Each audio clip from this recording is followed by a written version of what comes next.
بسم الله الرحمن الرحيم الحمد لله والصلاة والسلام على رسول الله وعلى آله وصحبه ومن والاه العقيدة الإسلامية பாடம் 13 கேள்வி 13 அல்லாஹ்தான் அனைத்தையும் படைத்தான், அவனை யார் படைத்தது என்று ஷைத்தான் நமக்குள் மனக்குழப்பத்தை ஏற்படுத்தினால் அதை எவ்வாறு தவிர்ப்பது? உங்களில் ஒருவரை ஷைத்தான் இது போன்ற கேள்விகளால் குழப்ப நினைத்தால் அவர் உடனே நான் அல்லாஹ்வை கொண்டு ஷைத்தானை விட்டு பாதுகாவல் தேடுகிறேன் என்று கூற வேண்டும். ஏனென்றால் وَإِمَّا يَنزَغَنَّكَ مِنَ الشَّيْطَانِ نَزْغٌ فَاسْتَعِذْ بِاللَّهِ إِنَّهُ هُوَ السَّمِيعُ الْعَلِيمُ.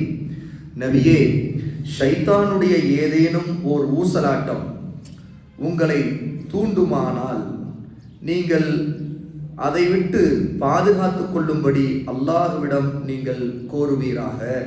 நிச்சயமாக அவன் அனைத்தையும் செவியுறுபவன், நன்கு அறிந்தவனாக இருக்கின்றான் என்று 41வது சூராவுடைய 36வது ஆயத்திலே அல்லாஹ் சொல்லுகிறான். ஆக இது போன்ற கேள்வி வந்தால் முதலில் அல்லாஹ்விடம் பாதுகாவல் தேட வேண்டும். நபி ஸல்லல்லாஹு அலைஹி வஸல்லம் அவர்கள் ஷைத்தானின் சூழ்ச்சிகளில் இருந்து நாம் எவ்வாறு தப்புவது என்பதை நமக்கு சொல்லிக் கொடுத்திருக்கிறார்கள். நமக்குள் இது போன்ற குழப்பங்களை அவன் ஏற்படுத்த முயலும் போது ஆமன்து பில்லாஹி வ ருசுலிஹி அல்லாஹு அஹதுன் அல்லாஹு ஸமத் லம் யலித் வ லம் யூலத் வ லம் யகுல் லஹு குஃபுவன் அஹத் ثم ليدخل عن يساره ثلاثا وليستعيذ بالله من الشيطان ولينتهي فإن ذلك يذهب عنه.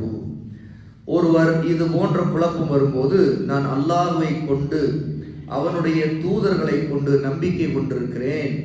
அல்லாஹ் அவன் ஒருவன்தான், அவன் எந்த தேவையும் இல்லாதவன், அவன் யாரும் பெறவும் இல்லை, யாராலும் பெறப்படவும் இல்லை, அவனுக்கு நிகராக எதுவும் இல்லை என்று சொல்லிவிட்டு ஒருவர் தம்முடைய இடது பக்கம் 3 முறை துப்ப வேண்டும். பின்னர் ஷைத்தானின் குழப்பத்தை விட்டு அவனிடம் அல்லாஹ்வுடன் பாதுகாவல் தேட வேண்டும். பின்னர் அந்த இடத்திலிருந்து அகன்று விடும்படி நபி அவர்கள் நமக்கு அறிவுறுத்திவிட்டு இவ்வாறு செய்தால் ஷைத்தான் நம்மை விட்டு போய்விடுவான் என்று உறுதியளிக்கிறார்கள். அனஸ் இப்னு மாலிக் ரலியல்லாஹு அன்ஹு அறிவிக்கக்கூடிய இந்த ஹதீஸ் சுனன் அபீ தாவூதிலே 4722வது செய்தியாக இடம்பெறும்.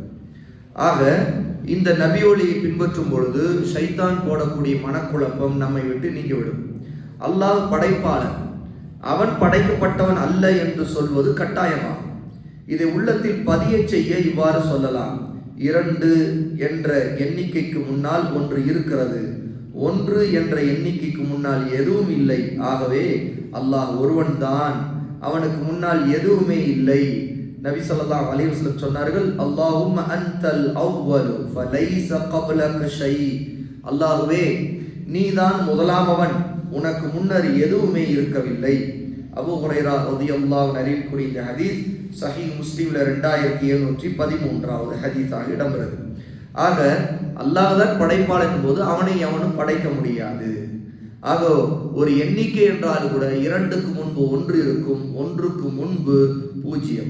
அப்படி என்றால் 1க்கு முன்பு எதுவுமே இல்லை என்றால் அல்லாஹ் ஒருவன் மட்டும்தான், அவனுக்கு முன்பு எதுவுமே இல்லை என்று அதற்கு அர்த்தம். ஆகவே அவனை யாரும் படைக்க முடியாது என்று நம்பிக்கை கொள்ள வேண்டும். 14வது கேள்வி, இஸ்லாம் வருவதற்கு முன்பு இணை வைப்போருடைய கொள்கை என்னவாக இருந்தது? அல்லாஹ்வுடைய நபி மக்காவிலே அழைப்பை ஆரம்பிப்பதற்கு முன்பு காபிர்களாக இருந்த முஷ்ரிக்குகளுடைய கொள்கை எதுவாக இருந்தது? இணை வைப்பாளர்கள் அல்லாஹ்விடம் நெருக்கம் பெறுவதற்காக, பரிந்து பேச வேண்டும் என்பதற்காக அல்லாஹ் அல்லாத சிலரை பாதுகாவலர்களாக எடுத்துக்கொண்டு அழைத்து பிரார்த்தனை செய்தார்கள். அதைத்தான் அவுலியாக்கள் என்று சொல்லப்படுது. அல்லாஹ் தஆலா சொல்கிறான், வல்லதீன தஹது மின் தூனிஹி அவுலியா மா நஅபுதுஹும் இல்லா லியுகர்ரிபூனா இலல்லாஹி ஸுல்ஃபா.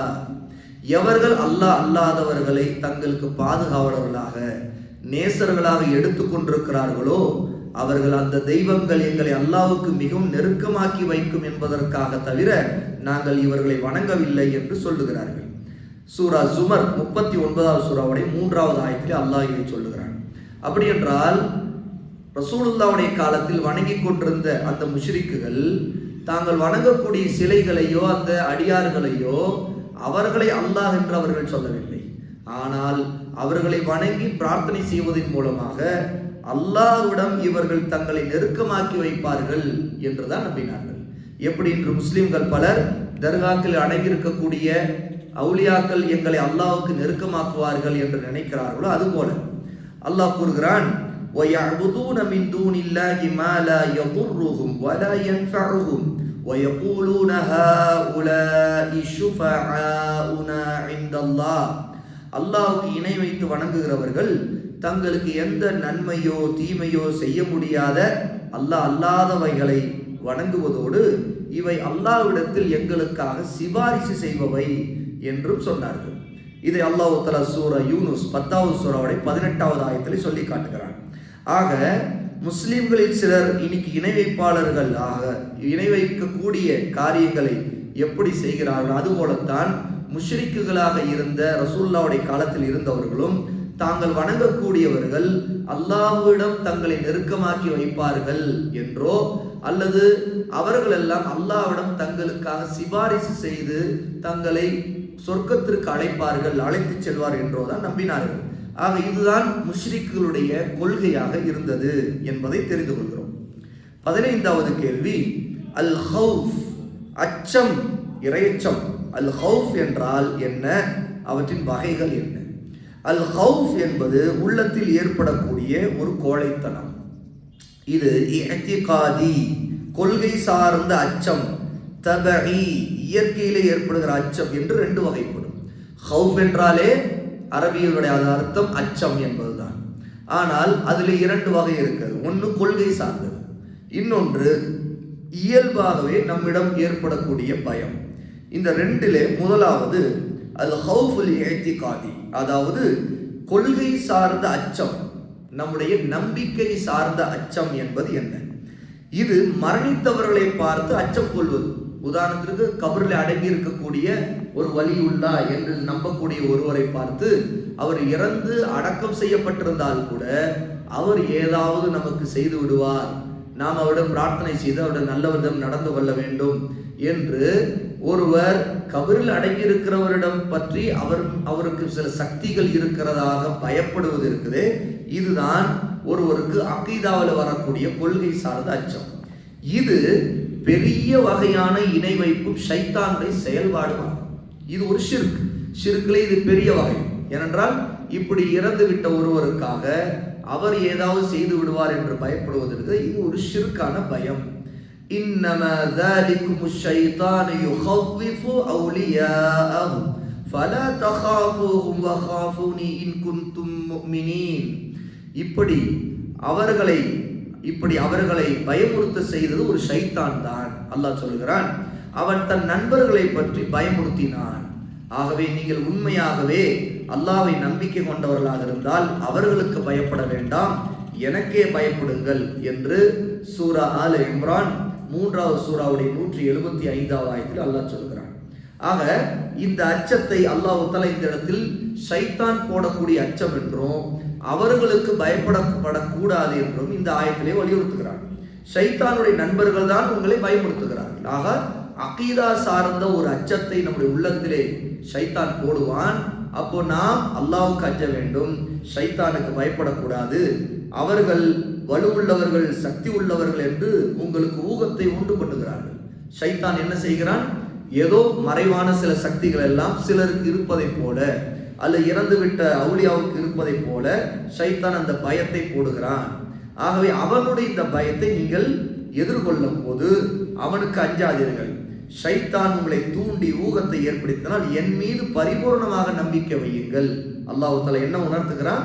நீங்கள் என் மீது நம்பிக்கை வையுங்கள், என் பக்கம் ஒதுங்கி விடுங்கள். ஏனென்றால் நான் உங்களுக்கு போதுமானவன், அவர்களுக்கு எதிராக உங்களுக்கு உதவக்கூடியவன் என்று அல்லாஹ் தன் மீதான பயத்தை அதிகப்படுத்த சொல்லி ஷைத்தானுக்கு அஞ்ச வேண்டாம் என்று சொல்லுகிறான்.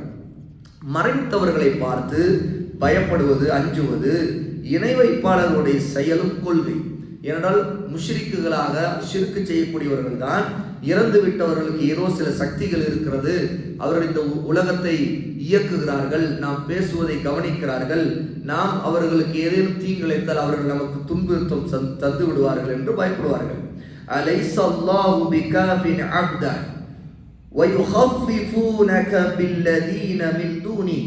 தன் அடியாருக்கு அல்லாஹ் போதுமானவன் அல்லவா? நபியே, அவர்கள் தங்கள் தெய்வங்களாகிய அல்லாஹ் அல்லாதவற்றை பற்றி உங்களுக்கு பயமுறுத்துகிறார்கள் என்று அல்லாஹ் தஆலா சொல்லுகிறான். சூரா ஜுமர் 39வது சூராவுடைய 36வது ஆயத்.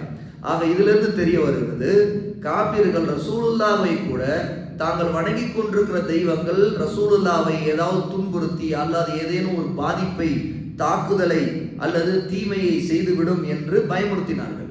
ஆனால் அல்லாஹ் சொல்கிறான், நபியே அலைஸல்லாஹு பிகாஃபின் அப்தா, தன்னுடைய அடியாருக்கு அல்லாஹ் போதுமானவன் அல்லவா நபியே? ஆகவே இந்த காபிர்கள் உங்களுக்கு தாங்கள் வணங்கக்கூடிய தெய்வங்களை காட்டி பயமுறுத்துகிறார்கள், நீங்கள் பயப்படாதீர்கள் என்று அல்லாஹ் சொல்கிறான். ஆக காபிர்கள் இணை வைக்கக்கூடியவர்கள் அவருடைய மடமைத்தனம், அவருடைய முட்டாள்தனமான வழிகேடான அவர்களுடைய பாதை கொள்கையை கொண்டு அல்லாஹ்வை விட்டுவிட்டு அவர்கள் வணங்கி கொண்டிருக்கிறதை காரணம் காட்டி அல்லது இறந்து விட்டு செத்து போய்விட்ட தங்களுடைய கடவுள்களை காட்டி அவர்கள் அல்லது சிலைகளை காட்டி ரசூலுல்லாவை பயமுறுத்தினார்கள். அப்படி பயமுறுத்தும் போது அல்லாஹ் சொல்லுகிறான், நீங்கள் அவர்களுக்கு பயப்படாதீர்கள், தன்னுடைய அடியாருக்கு அல்லாஹ் போதுமானவன் என்று சொல்லுகிறான். ஆக இந்த பயம் அகீதா ரீதியாக வரக்கூடிய பயம், இது ஷிர்கான பயம். இந்த ஷிர்கான பயத்திலிருந்து நாம் எச்சரிக்கையாக விலகி இருக்க வேண்டும்.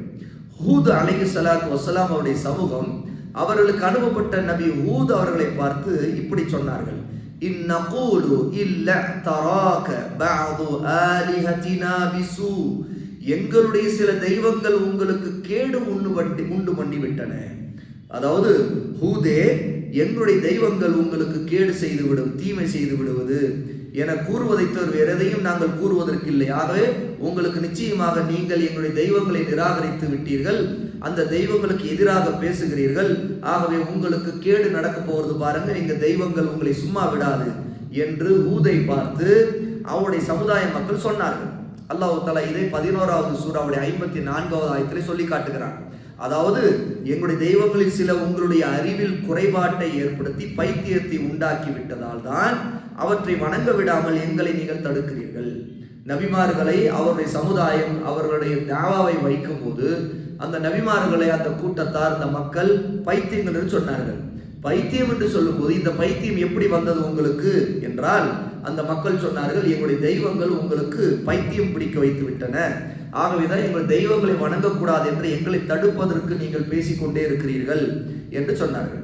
அவற்றை பற்றி நீங்கள் குறை சொல்கிறீர்கள், ஆகவேதான் இப்படி எல்லாம் உங்களுக்கு நடக்கிறது, உங்களுக்கு பைத்தியம் பிடித்து விட்டது என்று அந்த மக்கள் சொன்னார்கள்.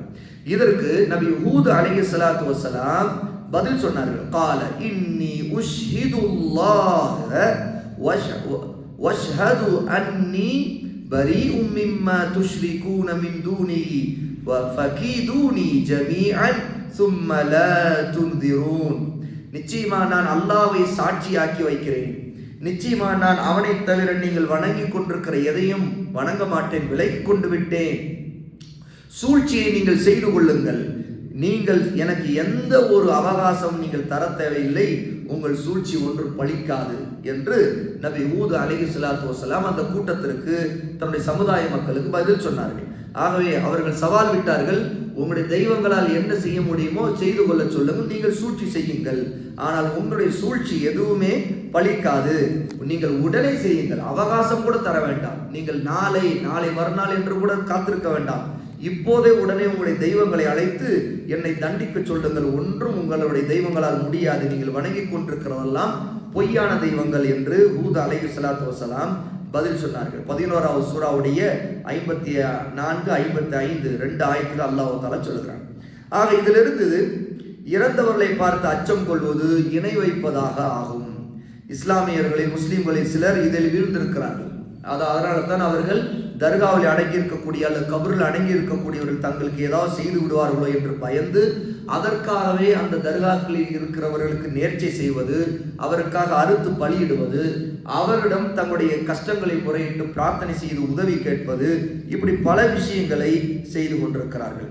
அவை மரணமாகிவிட்ட அவர்களுக்கு ஏதேனும் தீங்குகள் ஏற்பட்டாலே அவற்றை தடுப்பதற்கு கூட அந்த இறந்து விட்டவர்களால் முடியாது. அப்படி இருக்கும்போது அவர்கள் தீங்கு செய்வார்கள் என்று நம்புவதெல்லாம் இது ஒரு மூடத்தனமும், அது மட்டுமல்லாமல் இது ஷிர்க்குக்கு இட்டு செல்லக்கூடிய ஒரு வழிகட்ட ஒரு ஷிர்கான அகீதாவாக இருக்கிறது.